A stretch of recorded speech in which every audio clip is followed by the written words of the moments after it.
Hi dear students, എല്ലാവർക്കും പുതിയൊരു informative വീഡിയോയിലേക്ക് സ്വാഗതം. അപ്പോൾ ഇന്നത്തെ വീഡിയോയിൽ മിസ് പറയാൻ പോകുന്നത് അസൈൻമെന്റുമായിട്ട് ബന്ധപ്പെട്ടിട്ടുള്ള കുറച്ച് കാര്യങ്ങളാണ്.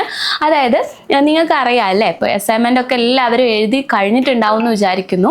അസൈൻമെന്റ് എഴുതി കഴിഞ്ഞിട്ടുള്ള സ്റ്റുഡൻസ് ആണ് എന്നുണ്ടെങ്കിൽ നിങ്ങൾ അപ്ലോഡ് ചെയ്യുന്നതിന് മുമ്പ് കുറച്ച് കാര്യങ്ങൾ ശ്രദ്ധിക്കേണ്ടതുണ്ട്.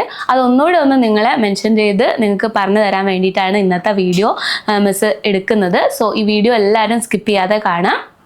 ഒന്നാമതായിട്ട് നിങ്ങളിപ്പോൾ അസൈൻമെൻറ്റ് എഴുതി കഴിഞ്ഞിട്ടുണ്ടെങ്കിൽ അതെങ്ങനെ എഴുതണം, എങ്ങനെ വൃത്തിയായിട്ട് എഴുതണം, എങ്ങനെ എഴുതി കഴിഞ്ഞാൽ നിങ്ങൾക്ക് കൃത്യമായിട്ട് 20യിൽ നല്ലൊരു മാർക്ക് സ്കോർ ചെയ്യാൻ പറ്റും എന്നുള്ളതൊക്കെ പറഞ്ഞുകൊണ്ടുള്ള ഒരു വീഡിയോ മിസ് മുമ്പ് ചെയ്തിട്ടുണ്ട് ഓൾറെഡി.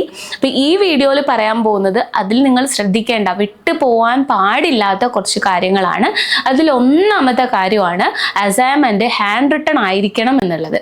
അസൈൻമെൻറ്റ് ഹാൻഡ് റിട്ടൺ ആയിരിക്കണം, അല്ലാത്ത പക്ഷം നിങ്ങൾക്ക് മാർക്ക് വീഴാൻ ചാൻസ് വളരെ കുറവാണ്. കാരണം ഈ ഒരു ബൈ ലോയിൽ, അതായത് നിങ്ങൾ ജസ്റ്റ് ഈ ഒരു ഇൻഫർമേഷൻ നിങ്ങൾക്ക് NIOSൽ നോട്ടിഫിക്കേഷനായിട്ട് അസൈൻമെൻറ്റിൻ്റെ ഒരു നോട്ടിഫിക്കേഷൻ വന്നപ്പോൾ അതിൽ കൃത്യമായിട്ട് പറയുന്നുണ്ട് ഹാൻഡ് റിട്ടൺ ആയിട്ടുള്ള കോപ്പി തന്നെ നിങ്ങൾ അപ്ലോഡ് ചെയ്യേണ്ടതുണ്ട്. അപ്പോൾ നിങ്ങൾ ഹാൻഡ് റിട്ടൺ ആയിട്ട് ഉള്ള നിങ്ങളുടെ അസൈൻമെൻറ്റ് തന്നെ അപ്ലോഡ് ചെയ്യാൻ വേണ്ടി ശ്രദ്ധിക്കുക. ഹാൻഡ് റിട്ടൺ എന്ന് പറയുമ്പോൾ നിങ്ങളെ കൈ കൊണ്ട് എഴുതിയിട്ടുള്ള ഒരു ഡോക്യുമെൻ്റ് ആയിരിക്കണം നിങ്ങൾ അപ്ലോഡ് ചെയ്യേണ്ടത്. ഇതിൽ തന്നെ സ്റ്റുഡൻസ് എൻ്റെ അടുത്ത് ചോദിച്ചിട്ടുണ്ട്, ഫ്രണ്ട് പേജ് മാത്രം ടൈപ്പ് ചെയ്ത് പ്രിൻ്റ് ഔട്ട് എടുക്കാൻ പറ്റുമോ എന്നുള്ളത്. പക്ഷേ ഹാൻഡ് റിട്ടൺ ആയിട്ടുള്ള കോപ്പി എന്ന് പറയുമ്പോൾ ഫുള്ളി ഹാൻഡ് റിട്ടൺ ആണ് ഉദ്ദേശിക്കുന്നത്. അതല്ലാതെ ഫ്രണ്ട് പേജ് നമ്മൾ എന്താ പറയുക പ്രിൻ്റ് എടുത്ത് വെക്കുക, ഇതൊക്കെ ചെയ്യുമ്പോൾ നിങ്ങളുടെ റിസ്കിൽ തന്നെ ചെയ്യുക. കാരണം ഹാൻഡ് റിട്ടൺ ആയിട്ടുള്ള കോപ്പി ആയിരിക്കണം അപ്ലോഡ് ചെയ്യേണ്ടത് എന്നുള്ളത് NIOS നോട്ടിഫിക്കേഷനിൽ പറഞ്ഞിട്ടുണ്ട്.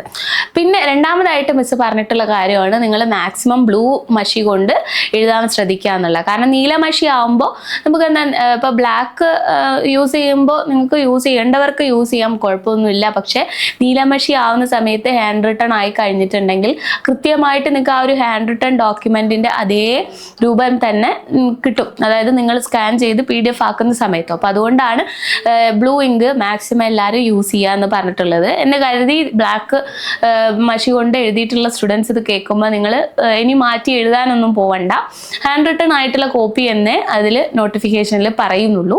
അപ്പോൾ അതാണ് ഒന്നാമതായിട്ട് നമ്മൾ ശ്രദ്ധിക്കേണ്ടത്. ഇനി അപ്ലോഡ് ചെയ്യുന്ന സമയത്ത് നിങ്ങൾക്ക് ഈ ഒരു PDF, ഇപ്പോൾ ഓരോ സബ്ജക്റ്റ്, ഇപ്പം നിങ്ങൾ എടുത്തിട്ടുള്ളത് മിനിമം 5 സബ്ജക്റ്റ് ആയിരിക്കും അല്ലേ. അപ്പം 5 ഡോക്യുമെൻ്റ് ആയിരിക്കും നിങ്ങളെ കയ്യിലുണ്ടാവുക. അതായത് 5 PDF. ഈ 5 PDF-ൽ ഒരു PDF-ൽ തന്നെ ആയിരിക്കണം അസൈൻമെൻറ്റും അതുപോലെ അതിൻ്റെ പ്രൊജക്റ്റും വരേണ്ടത്. അതായത് മലയാളം അസൈൻമെൻറ്റ് എഴുതി കഴിഞ്ഞാൽ അതിൻ്റെ അസൈൻമെൻറ്റ് കഴിഞ്ഞ് ലാസ്റ്റ് പേജ് കഴിയുമ്പോൾ അടുത്ത പേജ് എന്താണ്, പ്രൊജക്റ്റിൻ്റെ ഫ്രണ്ട് പേജ് ആയിരിക്കണം. അങ്ങനെ അസൈൻമെൻറ്റ് പ്ലസ് പ്രൊജക്റ്റ് ഒരു PDF ആയിട്ടാണ് നിങ്ങൾ ചെയ്യേണ്ടത്. ഓക്കെ. അതുപോലെ ചെയ്യുന്ന സമയത്ത് അപ്ലോഡിങ് സമയത്ത് നിങ്ങൾക്ക് വരാവുന്ന ഒരു പ്രശ്നം എന്ന് പറഞ്ഞിട്ടുണ്ടെങ്കിൽ നിങ്ങളെ ഈ PDF 5 MB-യിൽ കൂടുതലാണ് എങ്കിൽ നിങ്ങൾക്ക് അപ്ലോഡ് ചെയ്യാൻ പറ്റില്ല. അപ്പോൾ അതുകൊണ്ട് നിങ്ങളത് ശ്രദ്ധിക്കുക. 5 PDF ആണ് നിങ്ങൾക്ക് ഉണ്ടാവുക, 5 സബ്ജക്റ്റിൻ്റെ ആണ് ഉണ്ടാവുക. ഇപ്പോൾ അപ്ലോഡ് ചെയ്ത കുട്ടികൾക്കൊക്കെ ഓൾറെഡി അത് മനസ്സിലായിട്ടുണ്ടാവും. കൂടിപ്പോയിട്ടുണ്ടെങ്കിൽ നിങ്ങൾക്ക് അത് മനസ്സിലാക്കിയിട്ട് നിങ്ങൾ 5 MB ആയിട്ടായിരിക്കും അപ്ലോഡ് ചെയ്തിട്ടുണ്ടാവുക. അപ്പോൾ ഇനി അപ്ലോഡ് ചെയ്യാൻ പോകുന്ന സ്റ്റുഡൻസ് ആണ് എങ്കിൽ ശ്രദ്ധിച്ച് കേൾക്കുക.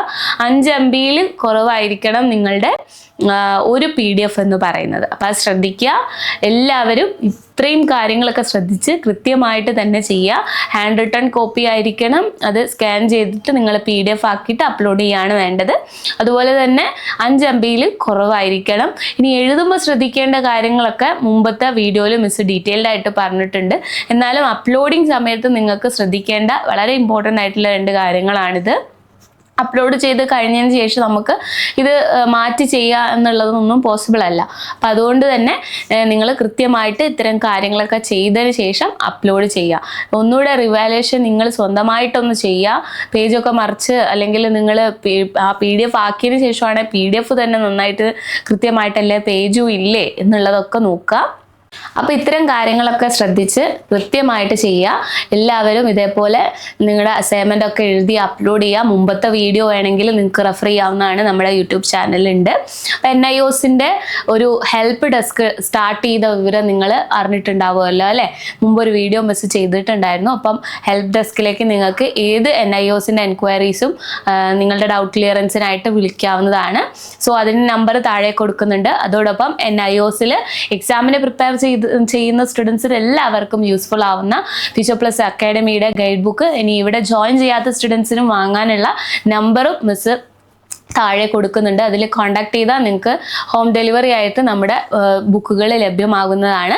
സോ അതോടൊപ്പം തന്നെ NIOSന്റെ ഒരു all Kerala WhatsApp and Telegram group കൂടെ നമുക്കുണ്ട്.